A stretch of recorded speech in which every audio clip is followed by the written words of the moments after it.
پہلے لشکر کا سپہ سالار ابو عبیدہ بن جراح رضی اللہ عنہ کو مقرر کیا اور انہیں حمص کی طرف روانہ فرمایا۔ دوسرے لشکر کا سپہ سالار عمرو بن عاص کو مقرر کیا اور انہیں فلسطین کی طرف روانہ کیا۔ تیسرا لشکر شرحبیل بن حسنہ رضی اللہ عنہ کی قیادت میں اردن کی طرف بھیجا۔ یزید بن سفیان رضی اللہ عنہ کو چوتھے لشکر کی کمان دے کر دمشق کی طرف روانہ کیا اور ان چاروں پر امیر سیدنا ابو عبیدہ بن جراح کو مقرر فرمایا۔ عمرو بن عاص 9000 کے لشکر کی قیادت کرتے ہوئے فلسطین کی طرف روانہ ہوئے۔ ادھر شاہ روم کو مسلمانوں کی پیش قدمی کا علم ہوا۔ اس نے مقابلے کے لیے 1,00,000 کا لشکر تیار کیا اور حکم دیا کہ مسلمانوں پر ایسی کاری ضرب لگائیں کہ وہ دوبارہ اٹھ نہ سکیں۔ رومی فوج کا ہراول دستہ 10,000 فوجیوں پر مشتمل تھا۔ یہ جب سامنے آیا تو عمرو بن عاص نے عبداللہ بن عمر کو 1000 مجاہدین کا امیر بنا کر اس پر حملہ آور ہونے کا حکم دیا۔ خود 8000 مجاہدین کے ساتھ دوسری طرف سے باقی لشکر پر حملہ آور ہو گئے۔ رومیوں پر 2 اطراف سے حملہ ہوا۔ حملہ اس قدر زوردار تھا کہ وہ سنبھل نہ سکے۔ پہلے ہی مرحلے میں رومی فوج کا جرنیل مارا گیا۔ اس طرح ان کے حوصلے پست ہو گئے اور وہ بری طرح پسپا ہوئے۔ 700 کو قیدی بنا لیا گیا۔ میدان جنگ سے بہت سا مال غنیمت ہاتھ لگا۔ میدان جنگ میں پہلی کامیابی حاصل کرنے کے بعد عظیم جرنیل سیدنا عمرو بن عاص نے سالار اعلیٰ ابو عبیدہ بن جراح رضی اللہ عنہ کو فتح کی خوشخبری سناتے ہوئے لکھا کہ میں اس وقت فلسطین میں ہوں۔ مقابلے میں رومی 1,00,000 تھے جبکہ ہم 9000 تھے۔ دشمن کے 15,000 فوجی مارے گئے جبکہ ہمارے صرف 130 مجاہد شہید ہوئے۔ 700 رومی فوجی ہماری قید میں ہیں۔ یہ مہمات جاری تھی کہ ابو بکر صدیق رضی اللہ عنہ وفات پا گئے۔ ان کے بعد سیدنا عمر بن خطاب رضی اللہ عنہ خلیفہ بنے۔ عمرو بن عاص نے مصر پر حملے کی اجازت طلب کی کیونکہ شامی فوج کا سپہ سالار ارطبون فلسطین سے بھاگ کر مصر چلا گیا تھا۔ آپ کو چند مصلحتوں کی بنیاد پر فوری طور پر حملے کی اجازت نہ دی گئی۔ تاہم ارد گرد کی مشکلات پر قابو پانے کے بعد امیر المومنین عمر بن خطاب رضی اللہ عنہ نے عظیم جرنیل عمرو بن عاص کو مصر پر چڑھائی کی اجازت دے دی۔ عمرو بن عاص اسلامی لشکر کی قیادت کرتے ہوئے اس قدیم راستے پر چل کر سرزمین مصر میں داخل ہوئے جس راستے پر چل کر سیدنا یوسف علیہ السلام مصر میں داخل ہوئے تھے۔ عمرو بن عاص اس راستے سے خوب اچھی طرح واقف تھے کیونکہ تجارت کے سلسلے میں وہ کئی بار اس راستے سے گزرے تھے۔ رومیوں کو جب اسلامی لشکر کی پیش قدمی کا علم ہوا تو انہوں نے صحرا میں مقابلے کو مناسب نہ سمجھا۔ وہ جانتے تھے کہ مجاہدین صحرا کی جنگ کے بہت ماہر ہیں۔ ادھر عمرو بن عاص نے مصر میں داخل ہوتے وقت مرکزی مقامات کا محاصرہ کر لیا۔ انہوں نے پہلے سرحدی شہر فرما کا محاصرہ کیا۔ محاصرہ 2 ماہ تک جاری رہا۔ آخر اس شہر کو اسلامی لشکر نے فتح کر لیا۔ اس پر قبضے سے شام کو جانے والا راستہ محفوظ ہو گیا۔ عمرو بن عاص رضی اللہ عنہ نے اس شہر کی فصیل کو گرانے کا حکم دے دیا تاکہ دوبارہ دشمن اس میں پناہ گزین نہ ہو سکے۔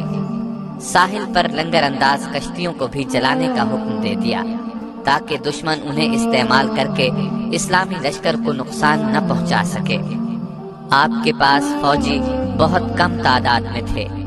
آپ نے امیر المومنین سے کمک طلب کی۔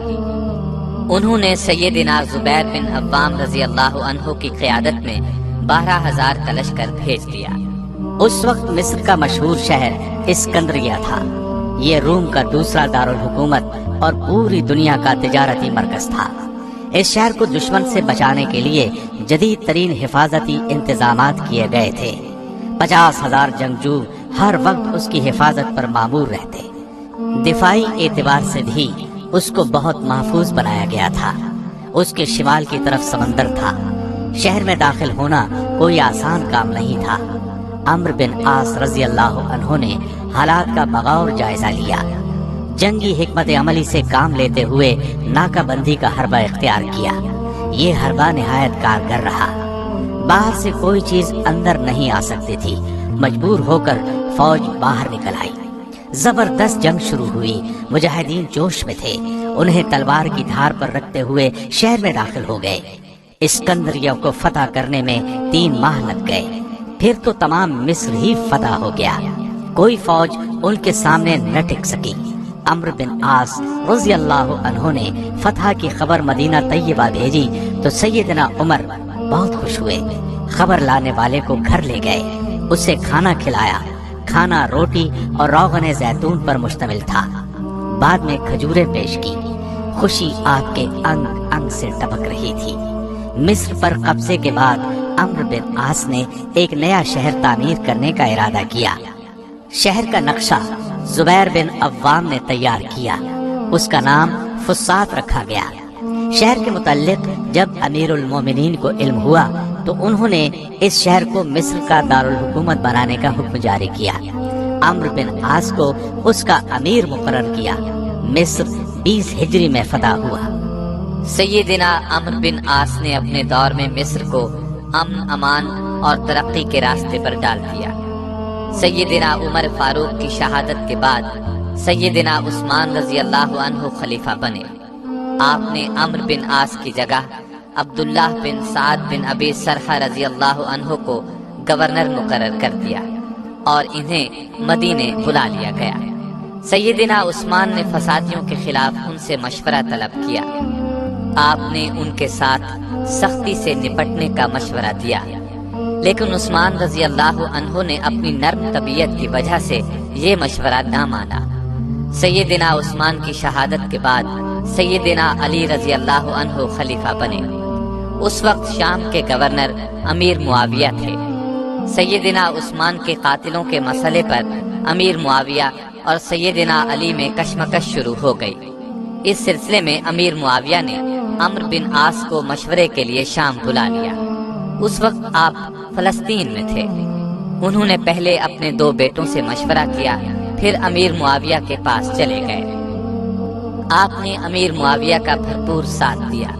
انہوں نے بھی اپنے دور میں عمرو بن عاص رضی اللہ عنہ کو مصر کا امیر مقرر فرمایا۔ اس حالت میں آپ نے مصر میں انتقال فرمایا۔ سیدنا عمرو بن عاص عظیم جرنیل اور کامیاب سیاستدان تھے، جرأت اور شجاعت کا پیکر تھے۔ عراق، شام اور فلسطین میں تہلکہ مچا دینے والے سپہ سالار ثابت ہوئے۔ مصر میں حیرت انگیز کارنامے انجام دیے۔ فاتح مصر کہلائے۔ اپنی فوج کا ہر وقت خیال رکھتے۔ آپ ایک کامیاب سفیر بھی تھے۔ اپنی تقریر میں شاہی درباروں پر سناٹا طاری کر دیتے تھے۔ 43 ہجری میں عید الفطر کے دن انتقال فرمایا۔